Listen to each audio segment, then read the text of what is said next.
হযরত ওমর বললেন আমি এবার নিজেই মসজিদুল আকসা জেরুজালেমে যাব। হযরত ওমর তার গোলামকে বললেন, গোলাম একটা উট রেডি কর, এখনই আমরা জেরুজালেমের দিকে রওনা করব। কিছু সাহাবী আয়েশা বলে, আমিরুল মুমিনিন, ইহুদিদের চক্রান্ত আপনি বুঝেন না। এমনও হতে পারে ইহুদিরা আপনাকে চক্রান্ত কইরা মসজিদুল আকসার লোভ দেখায় আপনাকে মরুভূমির ভিতরে নিয়ে হত্যা করবে। আপনি একা একা যাবেন না, সাথে করে কিছু সৈন্য নিয়ে যান, কিছু মুজাহিদ নিয়ে যান। হযরত ওমর বললেন, আমার একমাত্র নিরাপত্তা দানকারী হলো আমার আল্লাহ। আমি ওমর আল্লাহ ছাড়া কাউকে ভয় পাই না, কাউকে আমার সাথে নেওয়ার প্রয়োজন নেই, আমি একাই যাব জেরুজালেমে। আল্লাহু আকবার। এবার হযরত ওমর উটের পিঠে বসছেন, তার গোলামকে বলতেছেন, গোলাম উটের লাগাম টান, জেরুজালেমের দিকে রওনা কর।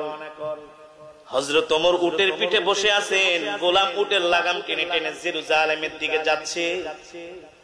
আস্তে আস্তে করে রোদ বাড়তেছে, মরুভূমির বালুগুলো উত্তপ্ত হচ্ছে। রোদ্রের তাপে হযরত ওমরের গোলামের শরীর থেকে টপ টপ করে ঘাম পড়তেছে। হযরত ওমর তাকায় দেখে তার গোলাম আর হাঁটতে পারে না, কারণ অনেকক্ষণ পর্যন্ত মরুভূমি দিয়ে হাঁটছে। এবার হলো ওমর তার গোলামকে বলে, ইয়া গোলাম কিফ, দাঁড়ায় যাও। হযরত ওমর বললে, এ গোলাম দাঁড়ায় যাও, সামনে আর কদম দিবা না। এই কথা বলে হযরত ওমর উটের পেট থেকে লাফ দিয়া নেমে পড়লেন। এবার গোলামের হাত ধরে বলে, তুমি এবার উটের পিঠে বসো, এবার আমি লাগাম টানবো। সুবহানাল্লাহ। গোলাম বলে, আমিরুল মুমিনিন কি বলেন? আপনি হলেন মুসলমানদের খলিফা ওমর, আমি উটের পিঠে বসবো আর আপনি উটের লাগাম টানবেন, এটা হতে পারে? হযরত ওমর বলে, যেটা বলি সেটা কর। এভাবে করে পালাক্রমে তারা উটের লাগাম টানতেছে। ঘটনাক্রমে হযরত ওমরের পালা চলে আসছে। হযরত ওমর উটের লাগাম টানতেছে, গোলাম উটের পিঠে বসে আছে।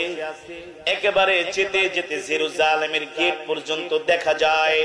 ওমর ডাক দিয়া বলে, আমিরুল মুমিনিন উনজুর ইলাল আমাম, আমিরুল মুমিনিন সামনের দিকে তাকান, ওই যে জেরুজালেমের প্রধান গেট দেখা যায়।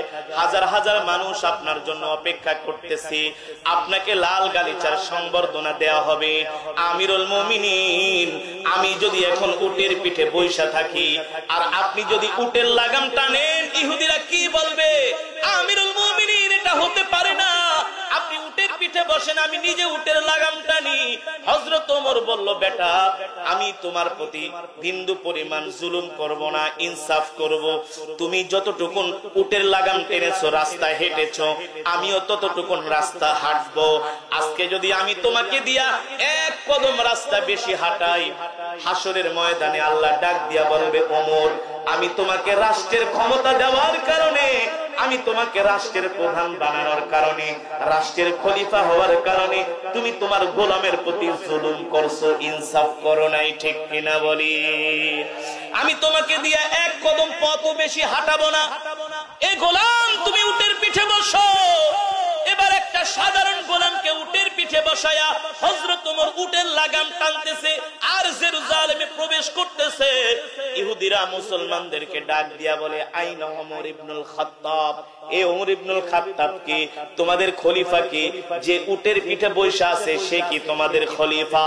মুসলমানরা বলে, না না না, যে উটের পিঠে বসে আছে সে আমাদের খলিফা না, সে হলো আমাদের খলিফার গোলাম। আল্লাহু আকবার। আর যিনি উটের লাগাম টানতেছে সে হলো মুসলমানদের খলিফা ওমর। সুবহানাল্লাহ। যে উটের লাগাম টানতেছে সে হলো মুসলমানদের খলিফা, আর যে উটের পিঠে বসে আছে সে কে? ওমরের গোলাম। ইহুদিরা এই দৃশ্য দেখা তারা কান্না করে দিছে। ইহুদিদের বড় বড় নেতা, বলো কি তোমাদের খলিফা এমন ইনসাফগার, মানুষের প্রতি এমন ইনসাফ করেন, অসহায়কে এত ভালোবাসেন যে কিনা তার গোলামকে উটের পিঠে বসে নিজেই উটের লাগাম টানে? ইহুদিরা বলেন, এই কারণেই তো বলেছিলাম তোমাদের সাথে আমরা যুদ্ধে যাব না, লড়াইয়ে যাব না, বিনা রক্তপাতে তোমাদের কাছে আমরা জেরুজালেমের ক্ষমতা হস্তান্তর করব। তার কারণ হলো যেই ওমর একজন সাধারণ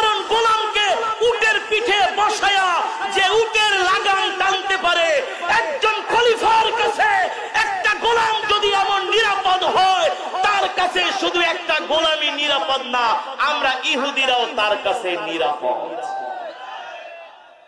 নাও জেরুজালেমের ক্ষমতা তোমাদের হাতে বুঝাই দিলাম, তোমরাই জেরুজালেম শাসন করো। ইহুদিরা বলে আমরা তোমাদের সাথে কোনো যুদ্ধে যাব না, তোমাদের কাছে আমরা মসজিদুল আকসাকে ফিরায় দিব, বিনা রক্তপাতে তোমাদেরকে আমরা তোমাদের প্রথম কিবলা ফিরায় দিব। তবে সত্য হলো তোমাদের যিনি খলিফা আছেন ওমরকে জেরুজালেমে আসতে হবে। সুবহানাল্লাহ বলে। যে খলিফা এত বড় সাহস করে তোমাদেরকে আমাদের সাথে যুদ্ধ করার জন্য পাঠাইছে, তার চেহারাটা আমরা একবার দেখতে চাই। আল্লাহু আকবার। আমরা তোমাদের সাথে কোনো লড়াই করব না। খালিদ ইবনে ওয়ালিদ রাদিয়াল্লাহু তাআলা আনহু আব্দুর রহমান ইবনে আউফ দূত মারফত আমিরুল মুমিনের কাছে চিঠি পাঠালেন মদিনায়। আমিরুল মুমিনিন জেরুজালেমের ইহুদিরা বলেছে, আপনি শুধু জেরুজালেমে আসলে আপনার হাতে আমাদের প্রথম কিবলা তারা বুঝাই দিবে, তারা আমাদের সাথে লড়াই করবে না, বিনা যুদ্ধে বিনা রক্তপাতে তারা আমাদের সামনে আত্মসমর্পণ করবে। আল্লাহু আকবার। এই খবর শুনে হযরত ওমরের চোখ দিয়া ঝরঝর করে পানি পড়তেছে, কারণ একজন মুমিনের কাছে মসজিদুল আকসা মুক্ত হবে, এর চাইতে আর খুশির খবর হতে পারে না। ঠিক কিনা বলেন? আজ পর্যন্ত কোনদিন শুনছেন যে আপনাদের এই ঝিনাইদার কোন মানুষ মসজিদুল